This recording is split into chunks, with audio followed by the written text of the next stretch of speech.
Chers managers, bonjour. Avant tout, n'hésitez pas à télécharger gratuitement mon e-book pour mieux comprendre comment avoir des équipes plus motivées et plus efficaces. Je vous ai mis le lien sous la vidéo. Savoir comment motiver une équipe est un phénomène complexe. Il existe plusieurs facteurs déterminants qui entrent en jeu dans la motivation au travail. Il peut donc être difficile de savoir par où commencer et comment poursuivre. Le risque de vouloir tout faire sans prioriser ni structurer son action, entre le management d'équipe, la reconnaissance, les conditions de travail, les objectifs, la communication, la rémunération, le bonheur au travail, ou encore la culture et le projet d'entreprise, il n'est pas simple de savoir comment procéder. Pour autant, je suis convaincu que des méthodologies simples et efficaces peuvent très bien convenir. La motivation des collaborateurs peut être obtenue en respectant certaines actions. Ainsi, pourrions-nous développer la productivité du personnel et contribuer au succès et à la réussite de l'entreprise en respectant certaines étapes. Voici donc, selon moi, les 5 grandes étapes à mettre en œuvre pour apprendre comment motiver une équipe de manière efficace. Vous trouverez une synthèse à la fin de cette vidéo.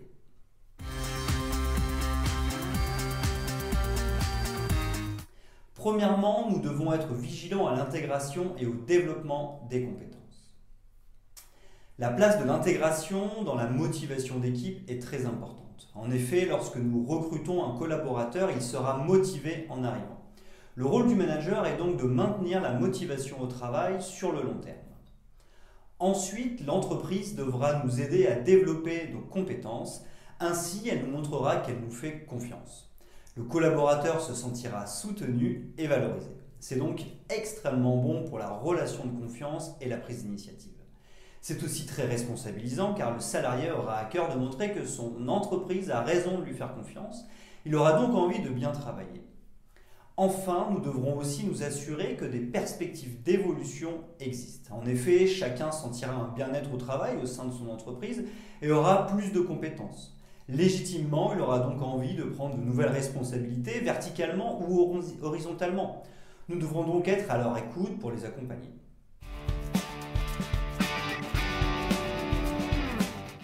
Deuxièmement, nous devons faire attention à notre ego pour une meilleure motivation au travail. L'ego fait partie de nous. Il n'est pas forcément mauvais car il nous aide à la survie et nous donne des convictions. Mais il ne doit pas nous aveugler et amener à nous positionner au-dessus de nos collaborateurs, car cela va nuire à leur motivation.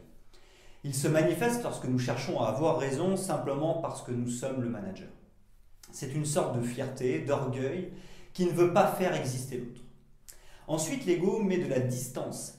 Certes, en tant que manager, nous sommes positionnés au-dessus de nos équipes, c'est normal et cela fait partie des règles du jeu. Mais si nous y ajoutons notre ego, alors la distance entre nous et nos équipes s'accroît avec beaucoup de poids. Notre ego peut nous amener loin de la cohésion d'équipe et nous positionner très au-dessus d'elle.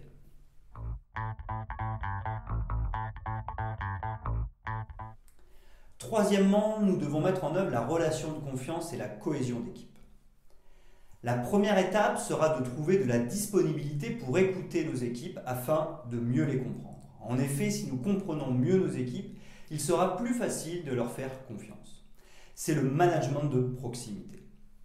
Il faudra aussi trouver du temps pour que chacun puisse se voir et échanger afin que la compréhension et la confiance se développent. En effet, en développant les interactions entre les différents collaborateurs, nous favoriserons la coopération entre tous.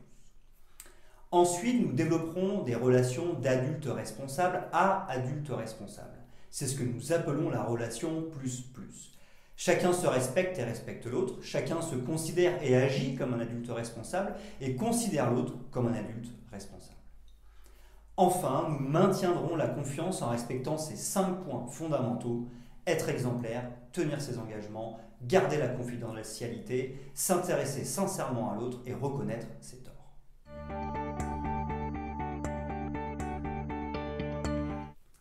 Quatrièmement, nous impliquerons chaque collaborateur pour les motiver. Pour cela, le management participatif convient parfaitement. En effet, impliquer les personnes dans leur travail, c'est les impliquer dans les phases de réflexion et de décision.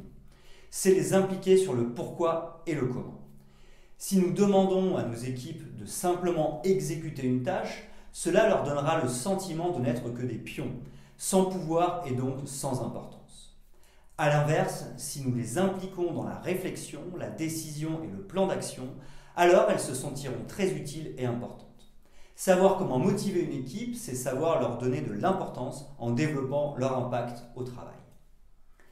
Ainsi, les impliquer, c'est les faire participer. Si nous voulons que ce processus se fasse encore plus en profondeur, il faudra savoir impliquer les équipes sur la vision de l'entreprise et les valeurs de l'entreprise. Leur implication sera ainsi totale.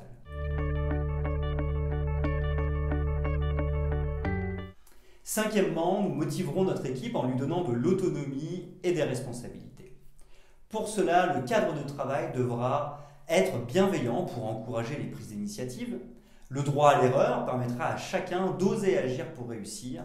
Nous ne devrons pas oublier d'encourager et de féliciter nos collaborateurs dès que la situation s'y prête.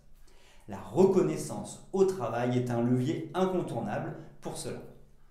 Ensuite, il faudra donner de la confiance. Mais faire confiance aux autres, c'est avoir confiance en soi.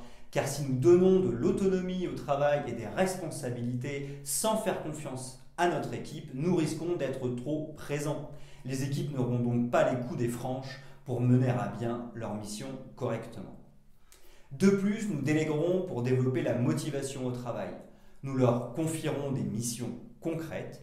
Il faudra alors prendre le temps de bien définir la mission et le terrain de jeu, le cadre de chacun. Pour chaque collaborateur, nous nous demanderons quelle mission, quel objectif, quel est son rôle. Nous devons donc donner tout le sens nécessaire pour que les membres de notre équipe aient bien compris. Il sera aussi très important de donner tous les moyens matériels, financiers, humains nécessaires pour leur permettre d'atteindre leurs objectifs. Enfin, nous donnerons du feedback à nos équipes. Celui-ci leur permettra de savoir où elles en sont.